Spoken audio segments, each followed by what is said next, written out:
মুখ্যমন্ত্রীর স্বপ্নের প্রকল্পগুলির মধ্যে অন্যতম হল পথসাথী প্রকল্প। আর এই পথসাথী প্রকল্পের বেহাল দশা পুরুলিয়া জেলাতে।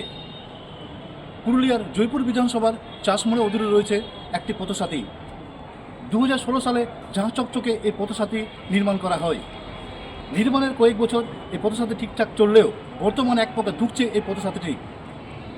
এমনকি পর্যটকরা এই পথসাথী থেকে মুখ ফিরিয়ে নিয়েছেন।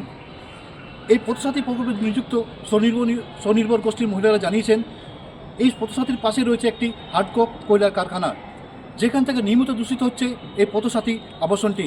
আমাদের হয় যে কিছু একটা আশা আছে, না হলে কিচ্ছু নেই ওখানে। পথসাথী যে পথের লোকজন কেউ ঢুকছে না? না, কেউ ঢুকছে না। ওখানে সামনে যে ব্যানার দেব, ব্যানারটাও কেউ কখন বা পুড়ে তুলে দেয় সেটাও বুঝতে পারি না। নিজেরা টাকা খরচা করে ব্যানার লাগাবো, এলাকার লোকে ব্যানারও তুলে দিচ্ছে।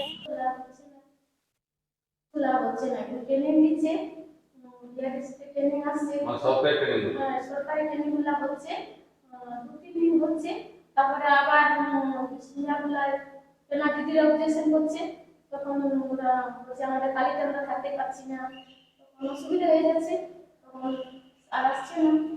কিন্তু যেটা আপনি বলছেন যে জয়পুরের পথসাথীর এরকম অবস্থা চাষমাঠের, যাই হোক বিষয়টা আমার সেইভাবে জানা ছিল না। আমি অবশ্যই দেখব, এবং যে ফ্যাক্টরি যে ওখানে আছে সেই ফ্যাক্টরির লাইসেন্স বা ফ্যাক্টরির ওই যে পলিউশনের যে একটা মানে অ্যাপ্রুভ থাকা দরকার, সেটা আছে কিনা সেটা অবশ্যই আমরা দেখুন। এটা হয়ে গেছে, এখন আর আমরা ওই পিছনে গিয়ে লাভ নেই। এখন আমাদের কি করে এই সমস্যাটা সমাধান হবে, সেই সমস্যার সমাধানের দিকে আমাদেরকে যেতে হবে। দেখা যাক, আমরা অবশ্যই বিষয়টা আলোচনা করব। তবে তারা চাইছেন এই পথসাথীকে দূষণমুক্ত করা হোক। এ নিয়ে তারা জেলা প্রশাসনকে আবেদন জানিয়েছেন।